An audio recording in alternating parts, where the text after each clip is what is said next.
استلمت ولفيت ووقفت اهو عشان ابقى الواحد بيعافر يعني ان هو يشوط شوطه كده، لان الفرقه كلها بتلعب دفاع تقولش بيلعبوا على سواريز. هنا كوره تمام. هنا بقى عايز اشوط، صاحبي ده اللي هيحللي، اللي اتحرك ده هو اللي حللي اللي انا اللي انا اشوط. فلازم يا جماعه التحرك مهم جدا. تعالوا بقى معايا شوفوا الكره دي ضربه جزاء ولا لا.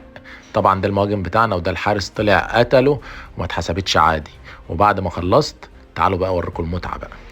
شوفوا بقى التيشيرت اللي انا كنت بلعب فيه عامل ازاي. طبعا لازم تاخد معاك كيسه عشان الهدوم هتبقى يعني كانك نازل مشتل بتلوط.